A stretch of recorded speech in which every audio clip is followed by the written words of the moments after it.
निवडलेला अभंग जगद्गुरु संत तुकाराम महाराजांच्या गाथ्यातील 4 चरणाचा आहे आणि अशा अभंगामध्ये जगद्गुरु संत तुकाराम महाराज संतांचा महिमा वर्णन करतात. विठ्ठल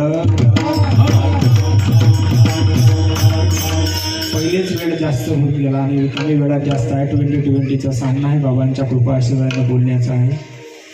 तुका म्हणे माझं धाडिले निरोपा मार्गा सोपा सुखरूप या नयाने माझ्याकडे सेवा आलेल्या मज पामराशी काय थोरपण पायी शिवाने पायीवरी तुम्ही महेशाची या मूर्ती मी दुबळा अर्चित असे भक्ती आणि माझ्यासारख्या पामरांना काय बोलावं मायबाप. जगद्गुरु संत तुकाराम महाराजांच्या या अभंगामध्ये वर्णन करतात. संतांनी संतांचं वर्णन करावं. संत कोणाला म्हणतात आणि संतांचा अनुभव काय. संत नव्हती जगा माझी माणसासारखी आणि संतांनी संतांचं वर्णन करावं. जसं एखाद्या बुवाने बुवाचं वर्णन करावं, साधूने साधूचं वर्णन सांगावं, तसं साधकाने साधकाच्या अनुभूतीचा महिमा वर्णन करावा. नव्हतं तर त्याचा अनुभव घेऊन प्रतिपाद्य अनुभव वर्णनात्मक मांडावा. त्याला म्हणतात अनुभव. विठ्ठल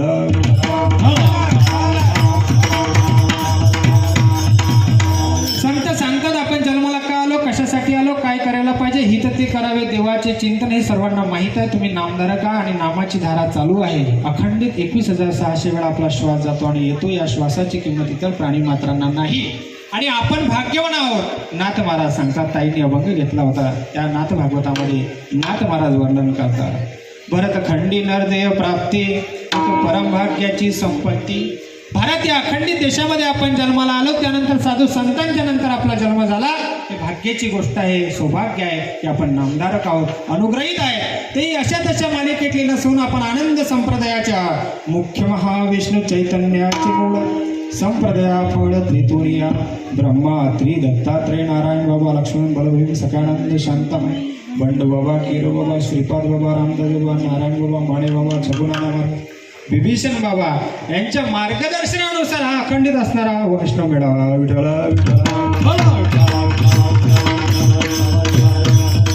कारण आपण आईच्या पोटी जन्माला आलेला आहोत. ती आई आपली कुस पवित्र आहे, नव्हे तर कुळ पवित्र आहे. कारण पवित्र ते कुळ पावड तो शेष जेथे हरीचे दास जन्म घेतले.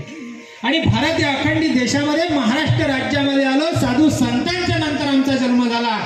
हाळाचं काळं रक्ताचं पाणी त्या महात्म्यांनी केलं. नव्हे तर आज आमच्यापर्यंत बुलढाणा असेल, तिकडे धर्माबाद असेल, संभाजीनगरपर्यंत बाबांचं कार्य जशाच्या तशा स्वरूपात ओरिजिनल जपाने सुरू आहे.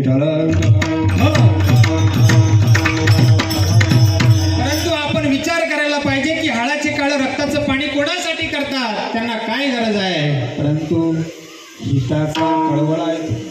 कारण कोणातरी हिताचा कळवळा आलेला. ज्या आईला असं वाटते की माझा मुलगा जसं ऊन तापलेला आहे आणि दुपारचे 12 वाजलेले आहे, त्या 12 वाजल्याच्या उन्हामध्ये लहान बाळ खेळत आहे. परंतु आई म्हणते बाळा बाहेर नको मारू, घरात मार. याचा उद्दिष्ट असं आहे, ध्येय असं आहे की त्या बाळाला ऊन लागेल आणि ऊन लागल्यामुळे त्याला ताप वाढेल. तद्वैत तसं आपले संत हे असणारे ब्रह्ममूर्ती विभीषण महाराज असतील, समस्त अधिकारी वर्ग असेल, हे हाडाचे काळ आणि रक्ताचं पाणी तुमच्या आमच्यासाठी करतात. विठ्ठल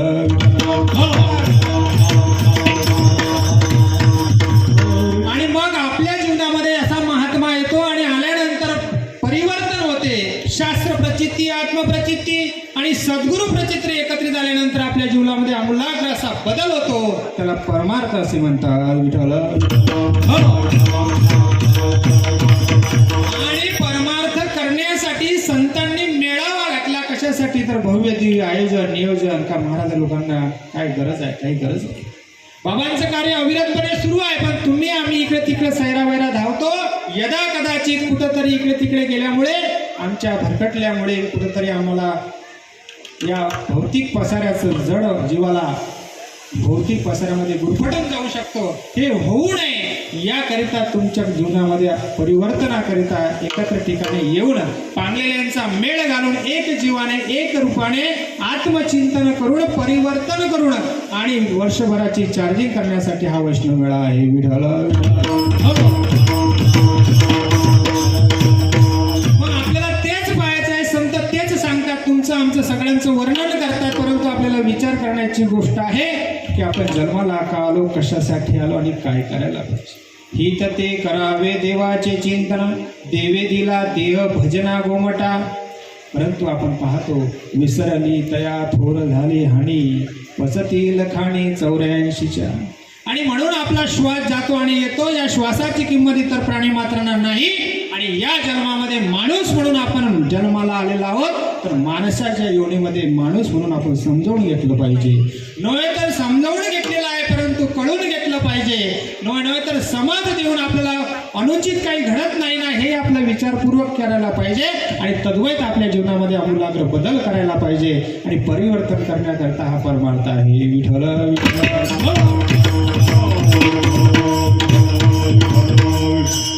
बाबांच्या या 2011 मध्ये मारुती महाराज दंदाले खल्लाळ गावान निवासी सद्गुरूंच्या कृपा आशीर्वादाने इथे येण्याचा योग आहे. त्यावेळेस मी 12वीला होतो. बाबांचं कीर्तन चालू होतं आणि बाबांना पॅरालिसिस होऊन आले होते, बाबांना माहीत आहे. तरी बाबांनी कीर्तन केलं होतं. आणि त्या ठिकाणी असं लक्षात आलं, कालांतराने आता आमच्याकडे देहरूपानं बाबा नाहीत, पण चैतन्य स्वरूपानं तुमच्या आमच्यामध्ये आहेत. बाबांनी आम्हाला सांगितलं, भाऊ मुंबईला भव्य दिव्य असा कार्यक्रम असतो, बिभीषण बाबांच्या कृपा आशीर्वादाने जो चालत आहे, आपण त्या ठिकाणी जाऊ. आणि आम्ही आलो होतो, त्यावेळेस लहान होतो. सांगायचं तात्पर्य हेच आहे की करंगडी धरून आपल्याला शिकवतात, आपल्यासारखे करतात. आणि सद्गुरू हे केल्यानंतर आपल्या जीवनामध्ये अविस्मरणीय असा बदल होतो. महाराज विठ्ठल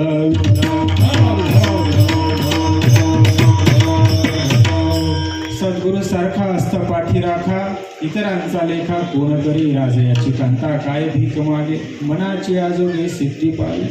आणि आपल्याला जसं लोह परिसासी न सहाय उपमा, सद्गुरू महिमा अगाधजी तुका म्हणे कैसे आंधळे जन गेले विसरून खऱ्या.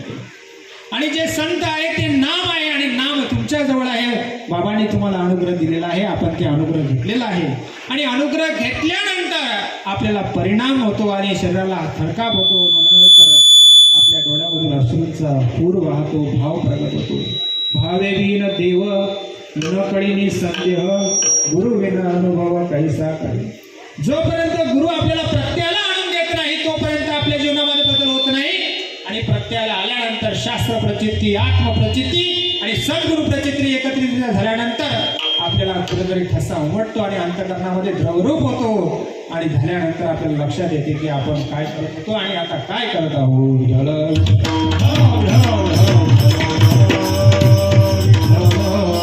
परमार्थ बोलण्याची वस्तू नसून अनुभवण्याची आहे. परमार्थ सांगण्यापुरता नसून आचरणात आणण्यासारखा आहे. आणि हे विभीषण बाबांचं तत्व आहे. महाराज भाऊ कुठं चुकला असेल तर समजावून घ्या. आपल्या आळ्यामध्ये असेल तर पोऱ्यात येईल, पोऱ्यात असेल तर आळ्यात येईल, अन्यथा येणार नाही. बोलाचा भात आणि बोलाची कढी खाऊन कोणी तृप्त झालेला असेल तर बोलून होणार नाही. महाराज जर पाहिलं तर आपल्याला उदाहरण आहे. साखर हा शब्द कागदावर लिहिला. बाबा नेहमी सांगायचे, भाऊ साखर साखर वाचल्यानंतर त्या साखरेची किंमत किंवा गोडी केव्हा कळणार. तर साखर ही चाखल्यानंतर, अनुभवल्यानंतर आतून आपल्याला त्याचा अनुभव येईल आणि तृप्तता होईल. आणि त्यावेळेस आपल्याला कळेल की साखर ही पदार्थ जो आहे स्फटिक आहे, पण तो गोड आहे. तर द्वैत सच्चिदानंद श्रीपाद बाबांच्या कृपा आशीर्वादाने आपल्याला नाम मिळालेला आहे. आणि नामाचे धारक आहोत. आणि या नामाच्या धारेमध्ये सतत भगवंताचं चिंतन म्हणजे आपला श्वास 21,600 वेळा जातो आणि येतो. या श्वासामध्ये आपला तत्वच असलं पाहिजे, जो विना अखंडित आहे. आणि या अखंडित विण्यामध्ये आपल्याला काय असेल तर त्याचा परिणाम होतो. महाराज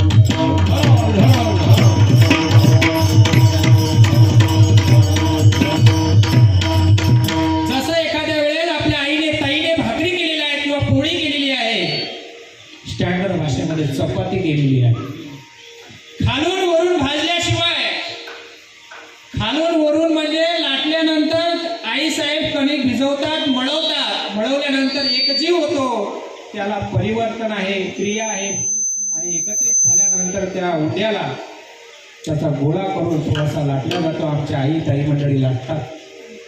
पोळपाटा एवढी पोळी करतात, थोडी कमी केल्या जाते आणि ताव्यावर बसेल किंवा तव्यावर बसेल तेवढी टाकल्या जाते.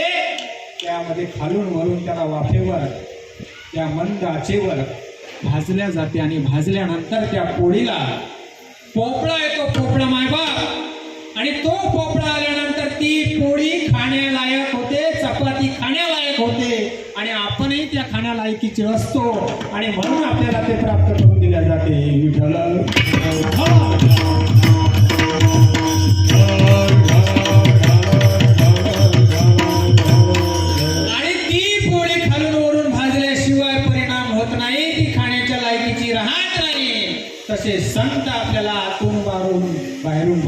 येता बीज भाजणी केली नाही आम्हा जन्म मरण विना परत जन्माला यायचं नाही परत पुनरपी जननम पुनरपी मरणम किती वेळा जन्म यावे किती व्हावे फजित आणि म्हणून जीव भ्याला आणि शरण गेला विठोबास तुम्ही आम्ही आईच्या उदरामध्ये प्रार्थना केलेली आहे आईवर हात जोडलेला आहे तुकोबरा म्हणतात मी कनकाईच्या उदरामध्ये असताना हात जोडून प्रार्थना केलेली आहे या नरक यात्रेमध्ये मला कितीतरी त्रास होत आहे म्हणून तर या नरक यात्रेमध्ये मला माझा जीव गुदमरलेला आहे आणि समर्थ रामदास स्वामी नाथ भागवत समर्थ रामदास स्वामी दासवत ग्रंथामध्ये वर्णन करतात एक वेळ तरी या दुःखावे जसा पिंड असतो त्या पिंडाला आई जे खाईल ते पाचक रस मिळतात समर्थ रामदास स्वामी सांगतात आणि तो पिंड देह स्थितीनं वाढत जातो मायबाप 9 मास 9 महिने पूर्ण झाल्यानंतर त्या देहाला आकार येतो साकार होतो त्याचा जो नाड असलो तो संतांच्या कृपेने जसं सांगतो आपण आईचा नाड आणि बाळाचा नाड जोडलेला असतो आई जो श्वास घेईल तो श्वास त्या बाळाला मिळतो आई जो श्वास घेतो त्या बाळाला मिळतो बाळ तो श्वास ऋत्व श्वास होतो आणि आईला कुठेतरी श्वास भरून येतो आणि मग आईचा धापा टाकल्यासारखं होते आईला धापा टाकल्यासारखं झाल्यानंतर कुठेतरी बाळ हालचाल करत आहे आईला असं वाटते माझं बाळ हालचाल करत आहे आणि मग पिंड देहस्थिती ब्रह्मांडी पसारा अशी अवस्था त्या आईची होते तो पिंड भगवंताच्या कृपेनं दाईन आणि आताच्या नर्सनुसार 9 मास 9 महिने पूर्ण झाल्यानंतर तो नाड कापला जातो महाराज आणि मग तो कोहम मी कोण आहे मी कोण आहे मी कोण मी कोठून आलो आणि मला कोठे जायचं आहे ते त्याला प्रश्न पडतात त्याला उत्तर सापडत नाही मायबाप या भौतिक पसाऱ्यामध्ये तो गुरफट आणि मग विसरली तया थोर झाली हानी पचती लखाणी 84 आणि ही अवस्था त्याला त्यावेळेस समजते की आपण या भौतिक पसाऱ्यामध्ये गुरफटत आहोत गुरफटता यदा कदाचित संतांचं दर्शन झालं किंवा परिवर्तन झालं अचानक संत जर ओरिजिनल भेटले तर बरं नाही तर मग बुवाबाजीनं थैमानं गाठलं खऱ्या देवाला मागे टाकलं सध्या परिस्थिती बिकट फक्त आनंद संप्रदाय असा आहे की ज्यांच्याकडे ओरिजिनल शिकवण दिल्या आणि जशाच्या तशा स्वरूपात जर संतांनी ते दिलं अनुग्रह दिला आणि दिल्यानंतर जर आपल्यामध्ये काही बदल होत असेल तुटलेला नाड जोडून देण्याचं कार्य संत करतात संत दर्शनी ह्या लाभ आणि तुटलेला नाड जोडून देण्याचं कार्य संत करतात आणि ते संत जोडून देण्याचं कार्य जर या कलियुगामध्ये करत असतील तर ते फक्त आनंद संप्रदायामध्ये आहे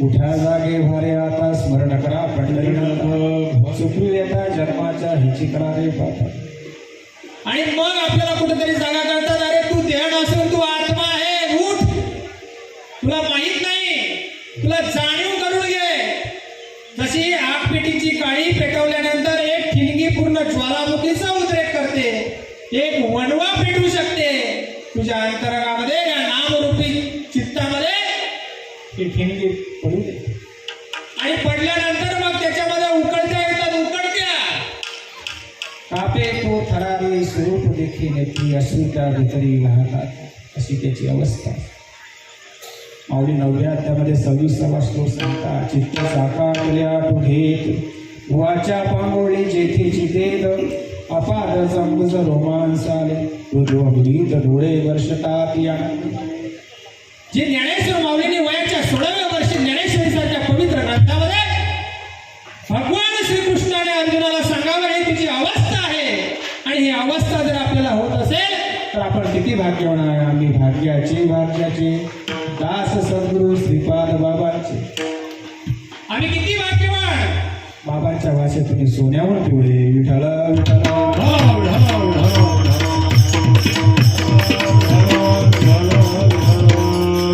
मग सोनं किती पिवळं सोन्याला सुद्धा अवस्थेमधून जावं लागते त्याचा मिथ्यपणा असेल नव्हे तर काही कुचकामीपणा असेल शुद्धपणा टिकवण्यासाठी त्याला सुद्धा त्याच्यामधून जावं लागतं तसं आपल्या जीवनामध्ये संत मिळाले आपल्यासारखे आपल्या पदी बसवता आपणा सारिखे करीती तात्काळ आपणा सारिखे करीती तात्काळ करीती तात्काळ आपणा सारिखे करीती तात्काळ हो आपणा सारिखे करीती तात्काळ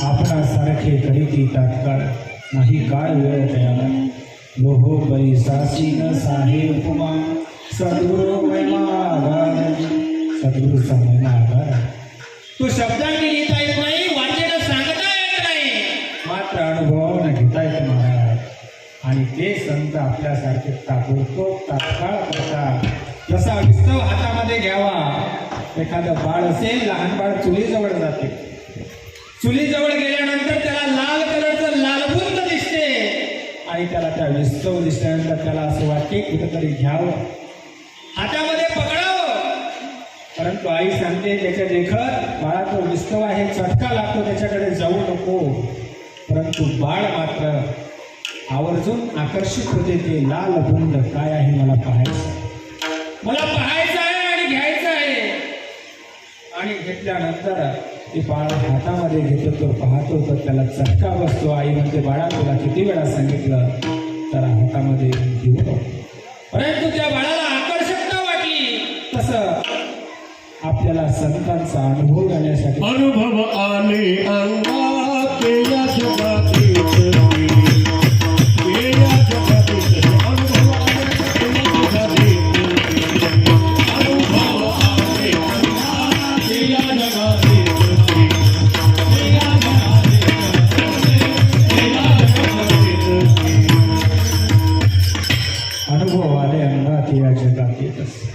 आणि संत आपल्यासारखे करून आपल्याला परिवर्तन करतात आणि काही जर कमी राहिलेली असेल ते भरून काढतात आणि आपल्यासारखे केल्यानंतर आपल्या पती बसवतात त्या मंगलाच्या पहिल्या चरणामध्ये वंदन करतात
काय सांगावं माझ्यासारख्या पामरानं मला सद्गुरू श्रीपाद बाबांनी श्रीपाद बाबासारखं बनवलेलं आहे खूप भाग्यवान आपण आहोत ज्या संप्रदायामध्ये आपल्याला अनुग्रह मिळाला नव्हे तर साधना मिळाली आणि साधनांचे सार मंत्रबीज हरी आत्मतत्व धरी तोची जो आत्मतत्वाला धरतो त्याच्या जीवनामध्ये परिवर्तन होते. विठ्ठल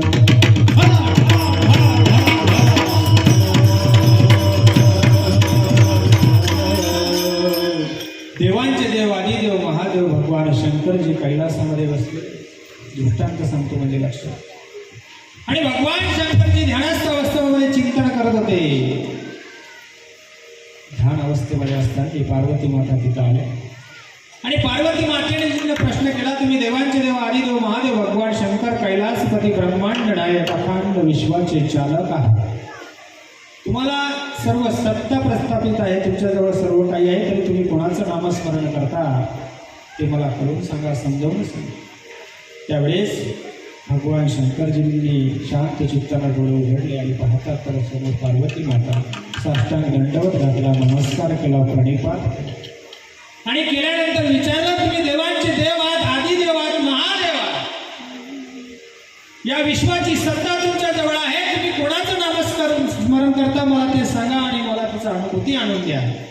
त्यावेळेस पार्वती मातेला काशी क्षेत्र आनंदवनामध्ये घेऊन गेले आणि आईसाहेबांना बसवलं, अनुग्रह देताना मच्छिंद्रनाथांनी मासळीच्या अंड्यामधून चोरून ऐकलं आणि श्वास आला, ओंकार आला.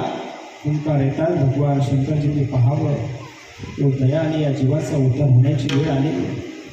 काही मी उद्धार पावे, काही कृपा करेल नारायण, ऐसे सांगा तुम्ही संत जन, करा चित्त माझे समाधान. माझं चित्त समाधान करण्यासाठी मच्छिंद्रनाथ मासळीच्या अंड्यामध्ये पडले नाही आणि भगवान शंकरजीच्या चरणावर नतमस्तक झाले. आई साहेबांना अनुग्रह देत असताना ती मच्छिंद्रनाथांनी नाम चोरून ऐकलं आणि चोरून ऐकलं नाम फळाला येत नाही. आणि मग आईसाहेबांना अवस्था प्राप्त झाली. आईसाहेब मूर्छित पडले आणि मच्छिंद्रनाथांचा हुंकार येतात. भगवान शंकरजींनी सांगितलं मच्छिंद्रनाथांना, तुम्ही गुरु दत्तात्रयाकडे गेलं पाहिजे आणि गुरु दत्तात्रयांनी कृपाहस्त करावं तुमच्यावर, किंवा तुम्ही त्यांना नम्र भावाने जे आहे ते वृत्तांत सांगितलं पाहिजे. त्यावेळेस तुम्हाला मालिकेमध्ये समाविष्ट करून घेतील आणि तुमच्या जीवनामध्ये परिवर्तन होईल. त्यावेळेस मच्छिंद्रनाथांना सांगितल्याप्रमाणे मच्छिंद्रनाथ पुढे गेले आणि गुरु दत्तात्रयांच्या चरणावर नतमस्तक झाले आणि गुरु दत्तात्रयांना सांगतात, भगवान शंकरजी आई साहेबांना अनुग्रह देत होते, त्यावेळेस मी ते ज्ञान चोरून ऐकलं आणि चोरून ऐकलेलं ज्ञान फळाला येत नाही, याचा मला मार्गप्रमण करा, मार्गदर्शन करा. आणि त्यावेळेस सांगितलं मच्छिंद्रनाथांना गुरु दत्तात्रयांनी की तुम्ही शांत चित्ताने बसा, कृपहस्त केला आणि मग मालिकेमध्ये समाविष्ट करून घेतलं. आदिनाथ उमा बीज प्रगट मच्छिंद्राला तले सहज तेची प्रेम मुद्रा गोरक्षादी दली, पूर्ण कृपा केली गहणीनाथा, गहणी प्रसादे निवृत्ती दाता, ज्ञान देवा सार चौजवी. आणि एक गुरु एक शिष्य परंपरा त्या कालखंडामध्ये होती, परंतु सद्गुरु सच्चिदानंद श्रीपाद बाबांच्या कृपा आशीर्वादाने तुमच्या आमच्यापर्यंत हे नाम जशाच्या तशा स्वरूपात आलं, हे आपण परम भाग्याचे. आणि एक गुरु एक शिष्य परंपरेनंतर निवृत्ती दादाच्या चरणावर ज्ञानेश्वर माऊली नतमस्तक झाले आणि माऊली म्हणतात, निवृत्ती दादाच्या चरणावर नतमस्तक झाल्यानंतर, दादा या जगामध्ये ब्रह्मविद्येचा सुकाळ होते, या जगावरील असं काहीतरी मागितलं आणि पसायदानाच्या स्वरूपात तुम्हा आम्हाला मागितलं ते पसायदान. जो जे वांछिल तो तिला हो प्राणी जा, ज्या ज्या प्राण्याला पाहिजे त्याला त्याला ते तत्व मिळू दे आणि त्या तत्वाचा अंगीकार करू दे, नव्हे तर त्याच्या जीवनाचा उद्धार होऊ दे. ही कळकळीचं मागणं मागितलं. नतमस्तक झाल्यानंतर आणि मग तो ते मागितल्यामुळे आपले असणारे सद्गुरु स्वानंद सुखनिवासी सच्चिदानंद श्रीपाद बाबांचे 13वे असणारे महापुरुष आणि विभीषण बाबांच्या स्वरूपानं आपल्यापर्यंत प्राप्त झालं, हे भाग्याची गोष्ट आहे.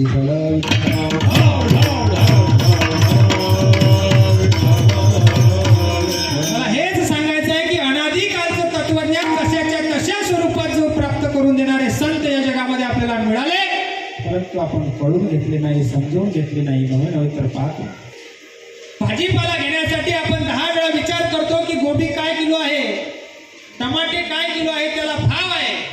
परंतु प्रभू परमेश्वराचं नाव आहे, भगवंताचं नाव अधिष्ठान आहे, त्याला कुठेतरी भाव आहे. आपण त्याचा भाजीपाला करून ठेवला. आणि हे कळण्यासाठी, हे समजण्यासाठी संत आपल्याला येणं मिळणं प्राप्त होणार, तर संतांचं मार्गदर्शन घेणं महत्वाचं आहे. अन्यथा आपला भाजीपाला झाल्याशिवाय राहणार नाही. विठ्ठल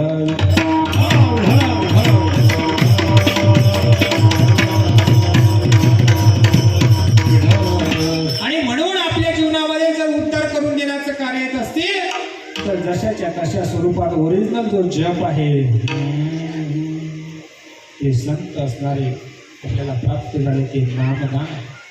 आणि ज्या नामावर आपण आरूढ आहोत त्या नामाची किमया आपल्याला आहे. असं जर पाहिलं तर 6 शास्त्रे 18 पुराण भगवंताचं चिंतन म्हणजे नामस्मरण करतात. ज्या नामामुळे हे पूर्ण ग्रंथ निर्माण झालेले आहे. ग्रहण करून ज्या ज्ञानाचं कधी अंत होत नाही, जे त्रिकालवादित आहे, अगोदरही होतं आताही आहे आणि पुढेही राहणार आहे. तुम्ही आम्ही नसणार तरी तो अनुभव त्याच्यामध्ये आहे. तो संतांचा अनुभव आहे. माऊलींची ज्ञानेश्वरी आहे तो अनुभव आत्मा अनुभव आहे. तुकोबरांचा गाथा आहे तो आत्मा अनुभव आहे आणि तो तुमच्या आमच्यासाठी प्राप्त झालेला आहे. भाग्याची गोष्ट आहे. आणि आपल्या प्रत्येकाचे आद्य कर्तव्य आहे की आपण ते समजावून घ्यावे. नवनवे तर शास्त्र प्रचिती, आत्मप्रचिती आणि सद्गुरु प्रचितीने अनुभव घेऊन प्रतिपाद्य विषयाचा अनुभव अंगीकृत करून परिवर्तन करावं आणि केल्यानंतर संत आपल्याला संतांचा अनुभव प्राप्त होतो. विठ्ठल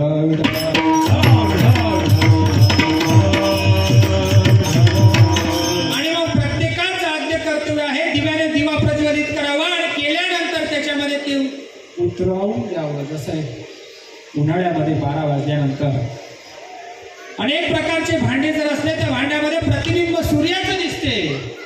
तसा तुमच्या आमच्यामध्ये भगवंताचं स्वरूप आहे. भरला घनदाट हरी दिसे.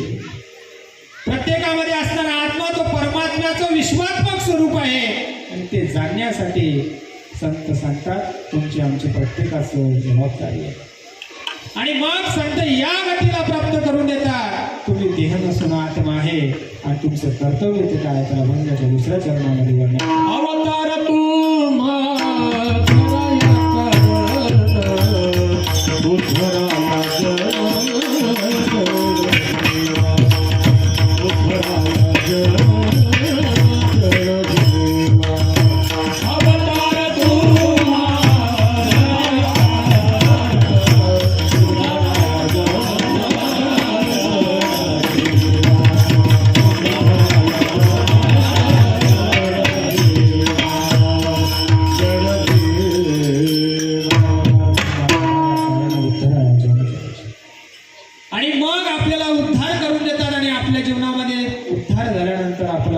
अत्यंतिक दुःखाची निवृत्ती, परमानंदाची प्राप्ती म्हणजे मोक्ष मिळवणे आणि हे करण्यासाठी आपला जन्म झालेला आहे. त्याच्याही पुढे जाऊन संत सांगतात, वर्णन करतात आपण कुठून आलो आणि कुठं जायचं हे आपल्याला माहीत असणं गरजेचं आहे. जसं एखादा संभाजीनगर मधून आलेला हो, कोण्या गावाहून आलेला असेल पण त्या गावाचा पत्ता जर आपल्याला माहीत नाही, आपण जर बेपत्ता असेल तर कुठंतरी विचार करावा लागेल. आणि विचार करण्याची वेळ यामध्ये आहे की आपलं शरीर नाशिवंत आहे, देह नाशिवंत आहे, परंतु आत्मा अमर आहे. तुम्ही सर्व ज्ञाती आहात, परंतु तरी विचार करावा लागेल. बाबांच्या भाषेत माय गेल्याचं दुःख नाही, माय गेल्याचं दुःख नाही, पण काळ सोखावतोय. म्हणून आपण कुठेतरी विचार करावा. चांगला जर बारीक विचार केला तर, चांगला आणि बारीक जर विचार केला तर आपल्याला आपल्या प्रश्नांचं उत्तर मिळेल.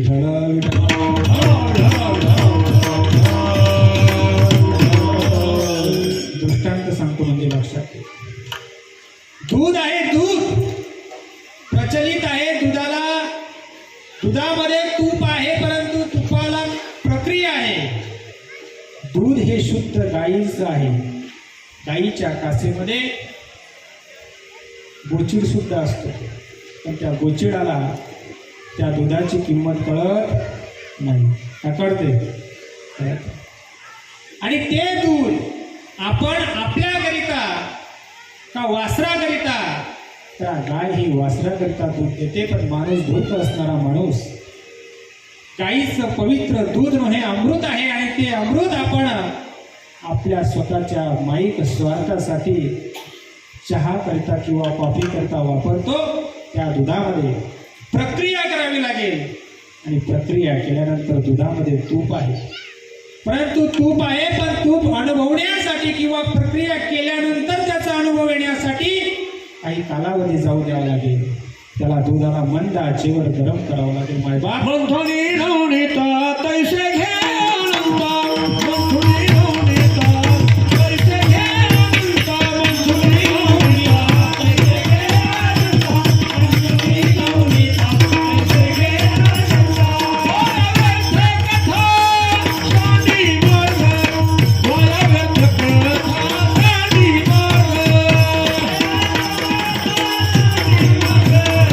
बोला व्यर्थ कथा शांती मार्ग. मंथुनी नवनीता तैसे घे अनंता, वाया व्यर्थ कथा सांडी मार्ग. आणि मंथन करायचं आहे. मंद आचेवर त्या दुधाला गरम केलेला आहे. मायबाप केल्यानंतर त्याच्यावर साळ जमा होते किंवा साई जमा होते. जमा झाल्यानंतर आपली आई असेल, ताई असेल, ते अल्लादपणे काढून जमा करते प्रत्येक दिवशी.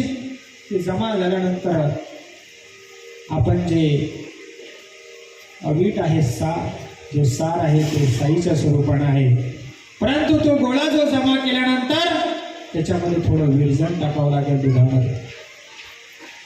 आणि दुधामध्ये विरजण टाकल्यानंतर त्याचं दुधाचं दह्यामध्ये रूपांतर होते. त्याला किण्वन प्रक्रिया म्हणतात.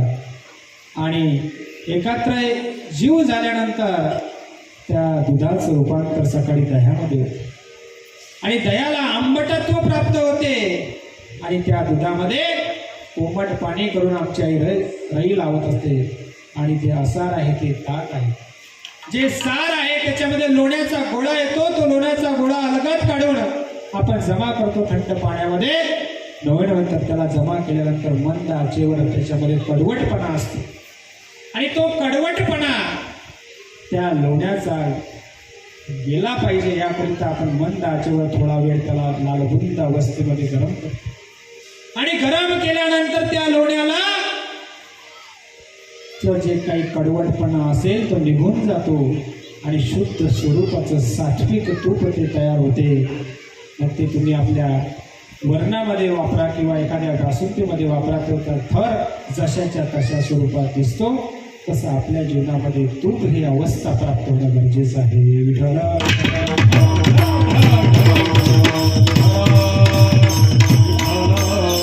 म्हणून चांगला जर बारीक विचार जर केला तर आपण लक्षपूर्वक जर आतून पाहिलं, जसं एखाद्याला भूक आतून लागते का बाहेरून, तर बाबा म्हणत की आतून.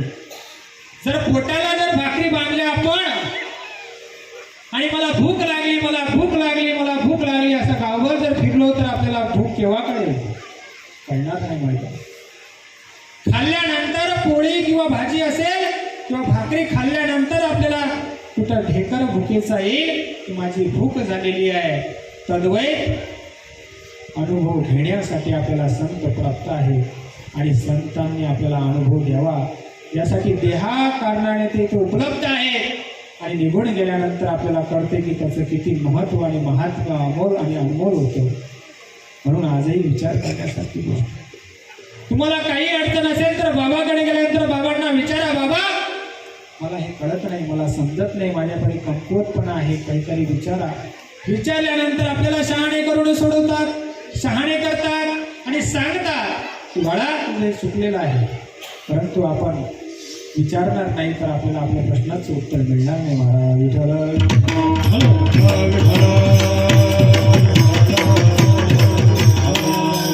म्हणून आपण जर चांगला जर बारीक विचार केला तर दुधाचं दह्यात रूपांतर होते आणि दह्याचं असार जे ताक आहे ते ताक आपल्या कामाचं नाही, परंतु जे कामाचं आहे ते तूप आहे.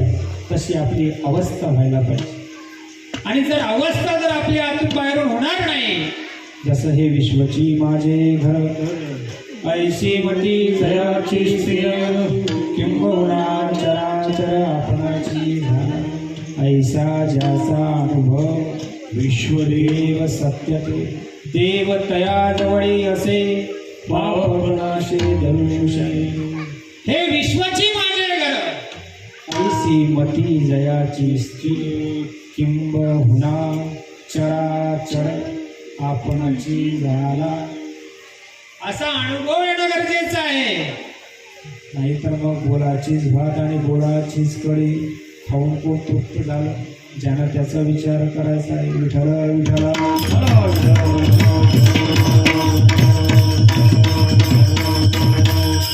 म्हणून आपण एवढे भाग्यवान आहे की ज्या श्रीपाद बाबांच्या पोटी जन्माला आलो. एक मुलगी 42 कुळाचा उद्धार करते, एक मुलगा 21 कुळाचा उद्धार करतो. त्याच्याही पलीकडे संत आपल्या घराघराचा उद्धार करतात. हे अति परम भाग्याची गोष्ट आहे. विठ्ठल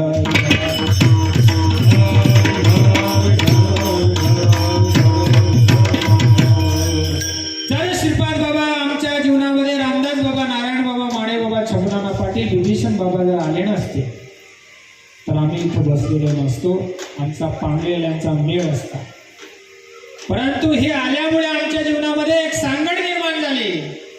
एकची धागा, नाना परी कपडे, चोळी आणि लुगडे, जगामध्ये ब्रह्म दिसे उघडे.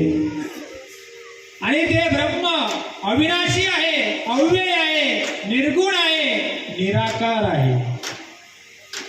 आमच्या गजानन महाराजांच्या शेगाव नगरीमध्ये प्रगती काल परवा साजरा झाला. जय जय सत चित स्वरूपा स्वामी गणराया गण गण गणात बोलते. गण म्हणजे तुमच्यामध्ये असणारा आत्मा आणि माझ्या हृदयामध्ये असणारा तो परमात्मा, तो गण गण म्हटला. बाबांचा इतिहास आपल्या श्रीपाद बाबांसारखाच आहे, पण बाबांची विभूती मात्र वेगळी आहे. आणि हे अतिशय महत्त्वाचं. अनंत लीला, कारण जे जय सत आहे, जे शाश्वत आहे, चिरकाल बाधित आहे, अनादी आहे. सत शाश्वत चिरकाल बाधित आहे. चित्त तुमचं ठिकाणावर पाहिजे. सत चित्त आणि सचिता आपल्याला हृदयामध्ये असणाऱ्या आत्म्याचं स्वरूप आपण जाणलं पाहिजे. अज्ञानातून अंधकारातून प्रकाशाकडे नेणारी वाट आपल्या हृदयामध्ये आहे. आणि ते प्राप्त झाल्यानंतर आपलं जड शरीर आहे, जे मूड आहे, त्याचा अनुभव आपल्याला येतो.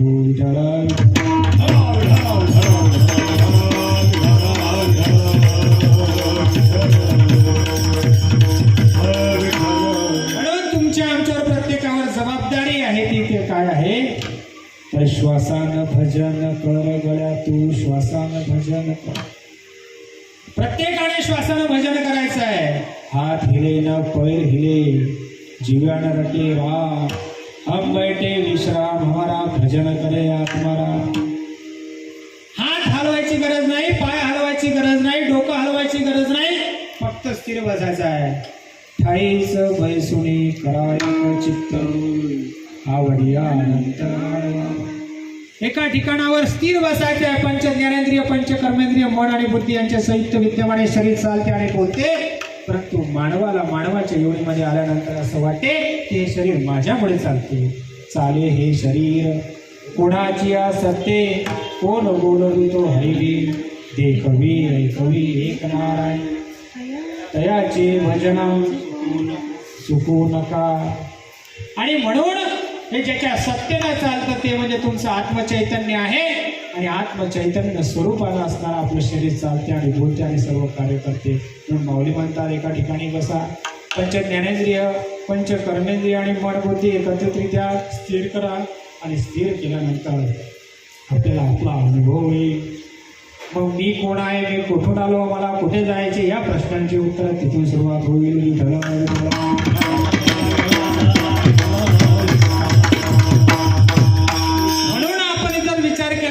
जर विचार केला तर आपल्या श्रीपाद बाबांनी आपल्यावर खूप काही प्रेम दिलेलं आहे. नव्हे तर श्रीपाद बाबा, रामदास बाबा, नारायण बाबा, माने बाबा आपण तुम्ही डोळ्यांनी पाहिले नसतील, जुन्या मंडळींनी पाहिलेले आहे. ज्येष्ठ श्रेष्ठ वैरुद्ध ज्ञानवृद्ध मी महेशाची आमूर्ती आहात. परंतु आम्ही तर पाहिले नाही, परंतु त्यांचा अनुभव आम्हाला मात्र प्रत्ययाला आला. त्यामुळे त्यांचा अनुभव आम्ही सांगू इच्छितो. आणि तेच कारण आपल्याला अभंगाच्या 3ऱ्या चरणामध्ये वर्णन करतो. वाढावया सुख भक्ती भाव धर्म, वाढावया सुख भक्ती भाव धर्म, वाढावया सुख भक्ती भाव धर्म, वाढावया सुख भक्ती भाव धर्म, वाढावया सुख भक्ती भाव धर्म, वाढावया सुख भक्ती भाव धर्म, वाढावया सुख भक्ती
आपल्या जीवनामध्ये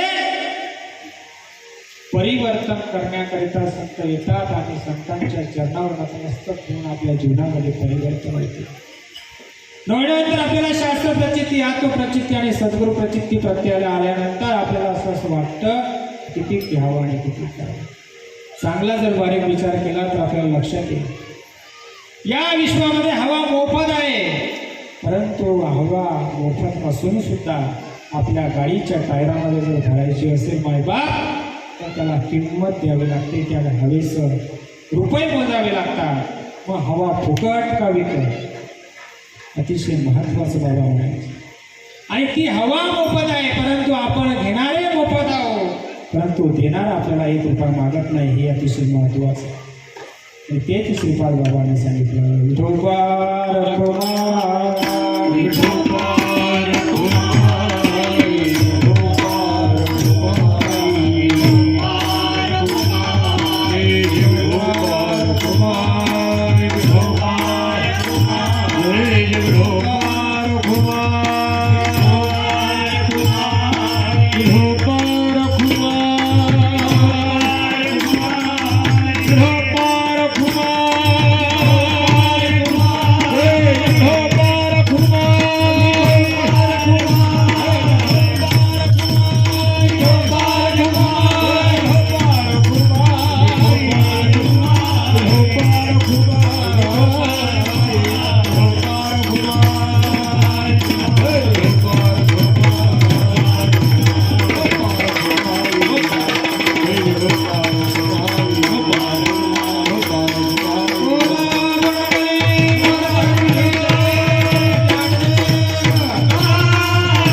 आणि एक दृष्टांत सांगतो आणि कीर्तनाची सांगता करतो, म्हणजे समाप्त होत आहे.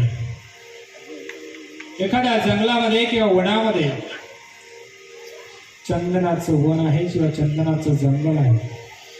त्या जंगलामध्ये अनेक प्रकारचे चंदन आहे, पण विशेष चंदन जे आहे बाबांच्या अनुभवानुसार मलयगिरी नावाचं चंदन जे आहे ते उत्कृष्ट आहे आणि परिवर्तन करणारा आहे. त्याचा गंध सुगंध हा वेगळा आहे. आणि मलयगिरी चंदन हे त्या चंदनाच्या वनामध्ये असून सुद्धा ते सांगू शकत नाही की मी मलयगिरी चंदन आहे. त्याचा अनुभव घ्यावा लागेल. जावे त्याच्या वंशा तेव्हा पाण्यातला मासा झोप घेई कैसा.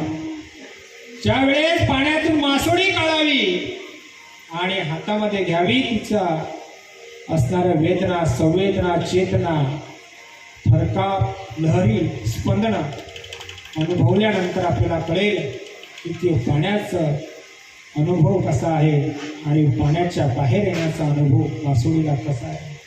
तसं त्या चंदनाला मलयगिरी चंदनाचा जर स्पर्श झाला आणि मलयगिरी चंदनाच्या स्पर्शाने त्याच्या जीवनामध्ये असा काही बदल होतो. तुका म्हणे गुण चंदनाचे आहुरी, तुका म्हणे गुण चंदनाचे आहुरी, तैसे तुम्ही जगी संत जन, तैसे तुम्ही जगी संत जन. तुका म्हणे गुण चंदनाचे आहुरी, तुम्ही जगी तैसे तुम्ही जगी संत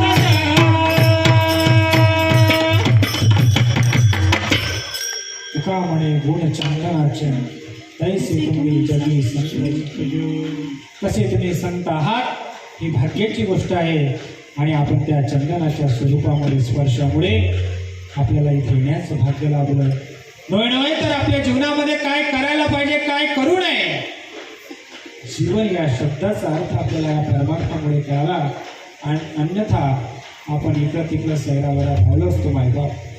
म्हणून बाबांचे खूप काही आपल्या ऋणी आहो आपण. काही आपल्या शरीराचे मांस असेल, हाड असेल, त्या हाड, मांस आणि रक्तापासून बनलेल्या शरीराच्या चपला जरी बाबांच्या पायात घातल्या तरी आपले पाय फुटणार नाही, एवढा महिमा त्यांचा आहे.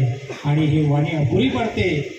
त्याच्यामुळे झालेली सेवा पांडुर परमात्म्याच्या चरणी तुम्हा संत महंत कृपावंत ज्येष्ठ श्रेष्ठ वैरुद्ध ज्ञानवृद्ध तपवृद्ध तुम्ही असणारे भुलिले लेकुरे वेळी वापुरे विठ्ठल करा शंभा परार्थ महाराजा तुम्हा नाही विचारेला अधिकार न्यास.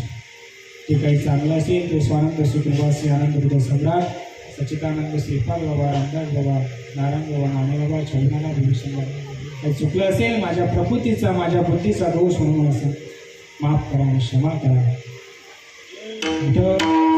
ज्ञानेश्वर माऊली, महाराज ज्ञानेश्वर माऊली, ज्ञानराज माऊली तुकाराम. विठ्ठल जय जय विठ्ठल, जय विठ्ठल जय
कृपया करून उठू नका. 1-2 मिनिटं.